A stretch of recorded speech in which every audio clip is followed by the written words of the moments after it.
এটা হচ্ছে একটা নষ্ট কমোড।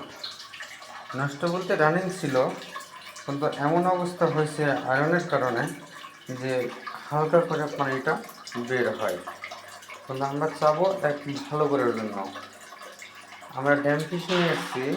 এই ড্যাম ফিশের মূলত কাজ হচ্ছে আর পানিগুলো দ্রুত নামা দেবে আর ময়লাটা ছুটিয়ে দেবে।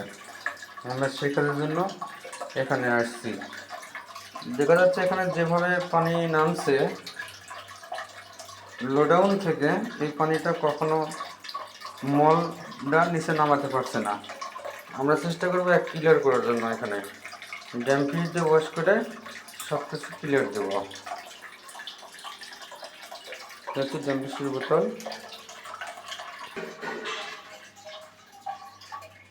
প্রথমে আমরা লাইনটা অফ করে নেব।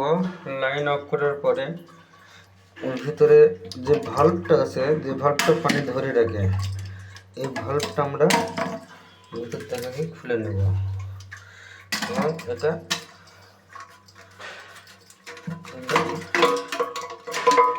সরাই নিলাম। পরে এখন আমাদের যে কাজটা সেটা হচ্ছে এখানে একটা লক আছে, লকটা আমরা খুলে নিব।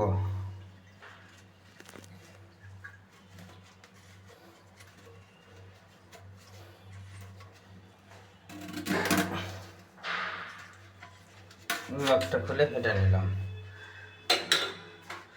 এখন হচ্ছে ভিতরটা শেষ, আর কোনো বাধা থাকবে না।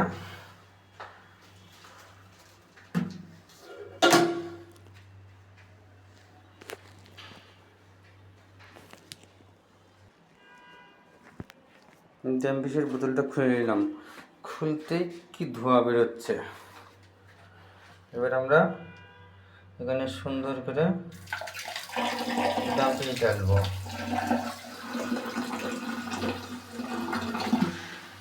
রেখে দিলাম কিছুক্ষণের জন্য রেখে দিলাম।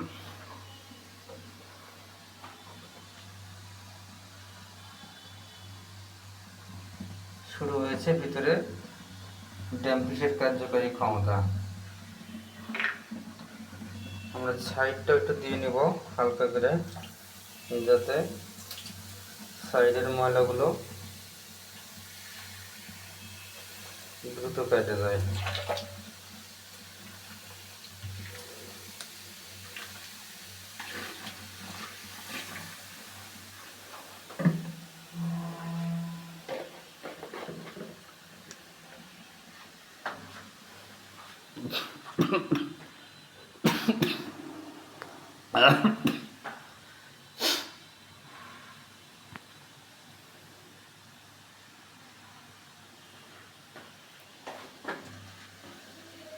শুরু হয়ে গেছে আপনা আপনি ময়লাগুলো ছুটে এবং ক্লিয়ার হতে শুরু করে দিছে।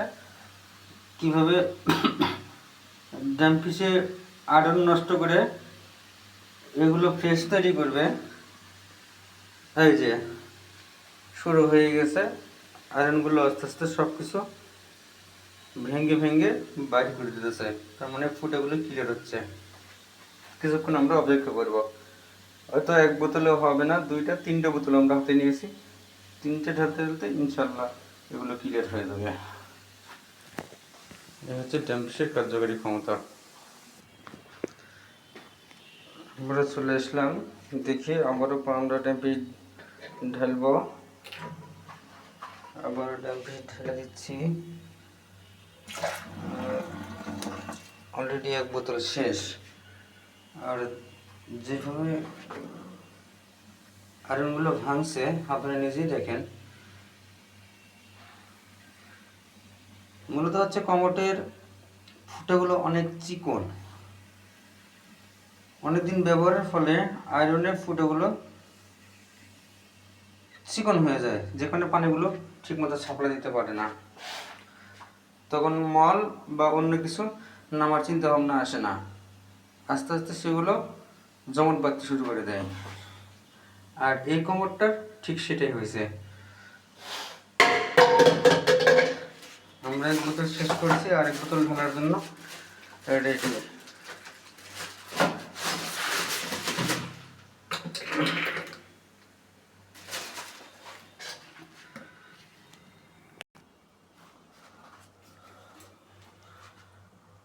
আমরা আরেক বোতল শুরু করলাম।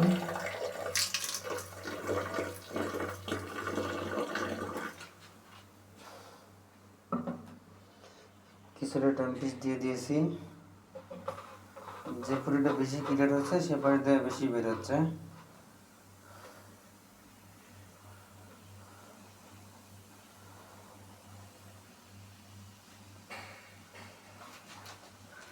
এখন আমরা একটা জিনিস ব্যবহার করতে হবে, সেটা হচ্ছে ব্রাশ। এই ব্রাশটা আমরা এখানে যেটা আছে এখানে দিয়ে একটু ধাক্কা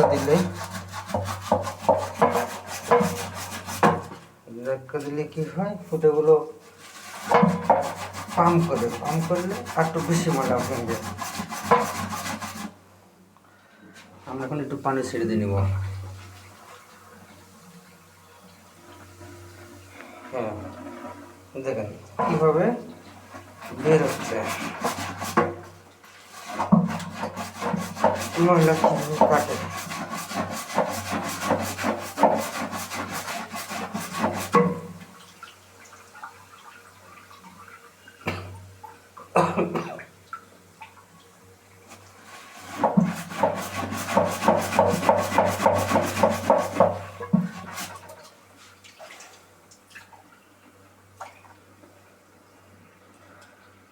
মনে হচ্ছে আগের সাথে পানির গতিটা বেড়ে গেছে।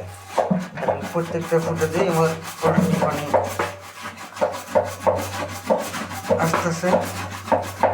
আমরা আবারও ব্যবহার করব ড্যাম্পিশ। প্রথম একবার দিয়ে নিলাম, একবার পরিষ্কার করলাম, এটা বের হয়ে গেলে আবারও দেব।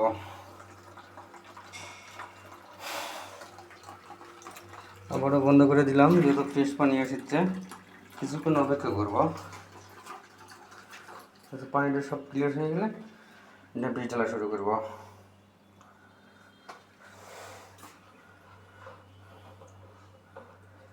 হ্যাঁ, বোঝা যাচ্ছে অলরেডি পানি সব শেষের দিকে।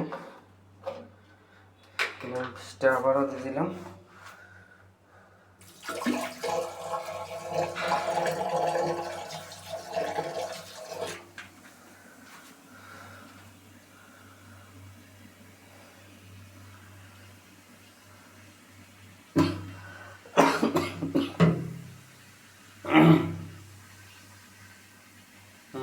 কালো ময়লা ছুটাচ্ছে, তার মানে ভিতরে ময়লা আরো আছে।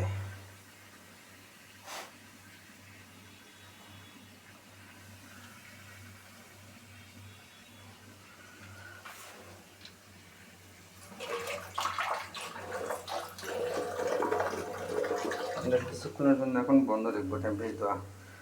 ড্যাম্পিশটা ভিতরে প্রবেশ করছে, এগুলো ময়লাটাকে নরম করে নিই। বেশ কিছু সময় লাগবে, তবে ইনশাল্লাহ আশা করা যাচ্ছে ক্লিয়ার হয়ে যাবে সব সম্পূর্ণরূপে।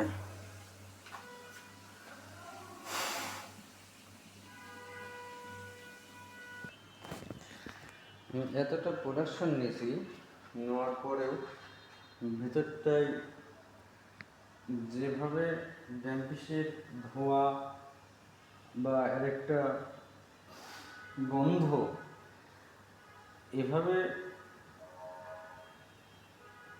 প্রোডাকশন নেওয়ার পরেও সেটা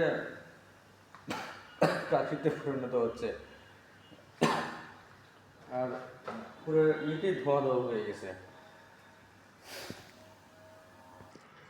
আমরা অলরেডি ফিটিং দিয়ে দিছি। এখন আমরা পানি নিচ্ছি লোডাউনের ভিতরে। এখন চেক করে দেখবো পানিটা লোডাউন লোড হয়ে গেলে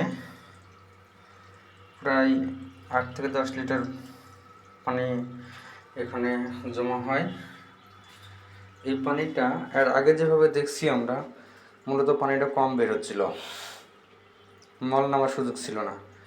এবার ড্যাম্পিশ ওয়াশ করার পরে দেখবো যে এটা কত % ঠিক হয়েছে।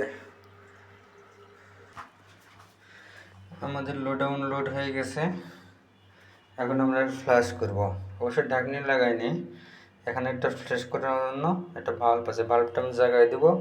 তার আগে দেখে নিই, একটা টিস্যু এখানে আমরা রাখবো, যে এটা কতখানি ক্লিয়ারটা দেখাচ্ছে। আমরা টিস্যু দিয়ে সেটা দেখবো। এটা হচ্ছে টিস্যু রাখলাম, স্পেস গতিটা এবার দেখবো পানির।